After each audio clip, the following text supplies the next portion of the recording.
Assalamualaikum warahmatullahi Assalamualaikum warahmatullahi wabarakatuh. wabarakatuh. Waalaikumsalam warahmatullahi wabarakatuh. Perkenalkan, kami dari kelompok satu akan mempresentasikan eh, proses utility dan latensi dalam matkul sistem paralel terdistribusi yang diampu oleh Bapak Hermanto Mkom. Di sini kelompok satu beranggotakan 4 orang, yaitu saya sendiri, Puput Handayani, lalu teman saya Sahrul Aidil, kemudian Raihan Andika, lalu Arya Prayoga. Langsung saja kita masuk ke pembahasan. Pertama, latar belakang komunikasi dan interaksi manusia dengan komputer semakin intensif sehari-hari. Oleh karena itu, penting untuk memahami bagaimana proses atau prosesor digunakan secara efektif dan efisien dalam menyelesaikan tugas-tugas komputasi. Prosesor utility yang merupakan indikator seberapa efektif prosesor digunakan sangat penting untuk meningkatkan throughput sistem. Di sisi lain, latensi yakni waktu tunda yang terjadi antara permintaan input dan respon output juga sangat kritikal untuk memastikan bahwa sistem responsif dan cepat. Next, lalu selanjutnya akan disampaikan oleh teman saya Raihan Andika. Kepadanya dipersilahkan. Terima kasih untuk Teh Puput. Oke, selanjutnya akan saya lanjutkan rumusan masalah. Bagaimana cara meningkatkan prosesor utility tanpa meningkatkan latensi. Yang kedua, bagaimana arsitektur prosesor modern dapat membantu dalam mengoptimalisasi penggunaan prosesor. Dan yang ketiga, ada berapa besar pengaruh beban kerja dan arsitektur prosesor terhadap keseimbangan antara utility dan latensi. Next. Materi 1, definisi. Prosesor utility adalah presentase waktu di mana prosesor aktif memproses instruksi dan tugas-tugas komputasi. Indikator ini menunjukkan seberapa efektif prosesor digunakan untuk menyelesaikan pekerjaan yang diberikan. Ya, latensi adalah waktu tunda yang terjadi antara permintaan input dan respon output dari sistem.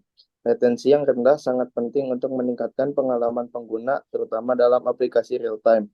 Next. Penghubung antara prosesor utility dan latensi. Yang pertama ada efisiensi prosesor.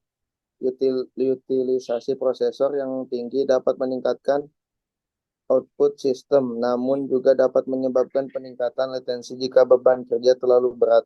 Penting untuk mengoptimalisasikan penggunaan prosesor tanpa mengorbankan kecepatan respon. Yang kedua ada pengaruh beban kerja. Beban kerja yang besar dapat menyediakan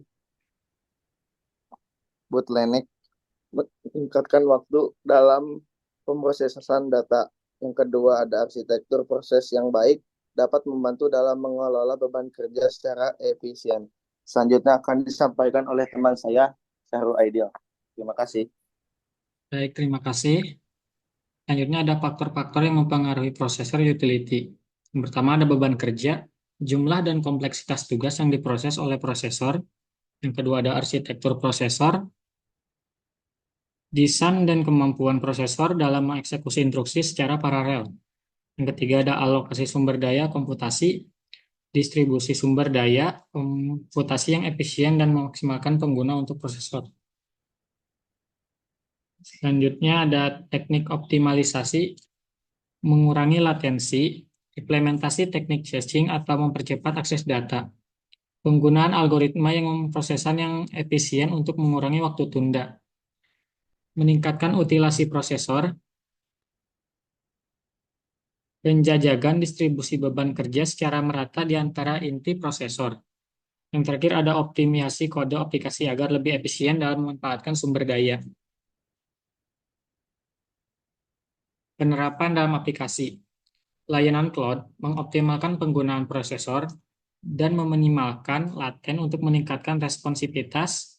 Yang kedua ada aplikasi real-time, memastikan prosesor selalu siap dan dapat memproses dengan cepat untuk aplikasi sensitif waktu. Yang ketiga ada analitis data besar. Alokasikan sumber daya prosesor secara efisien untuk memproses data dalam jumlah besar. Selanjutnya akan disampaikan oleh teman saya Arya. Baik, terima kasih. Di sini ada kesimpulan. Prosesor utility, dan latensi adalah dua konsep penting dalam sistem komputasi yang saling terkait. Memahami hubungan antara keduanya sangat penting untuk mengoptimalkan kinerja sistem. Dengan mengoptimalkan penggunaan prosesor dan mengurangi waktu tunda, kita dapat meningkatkan efisiensi dan kecepatan sistem secara keseluruhan. Next. Di sini ada referensi. Kelompok 1, tugas presentasi latensi versus utility atau sistem paralel dan terdistribusi. Cara kerja prosesor atau Intel Core. Ada capacity, planning for active directory, domain service, Microsoft Word.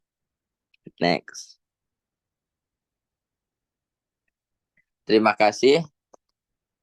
Mohon maaf bila ada kata yang salah dan ada kata-kata yang kurang dari kelompok kita.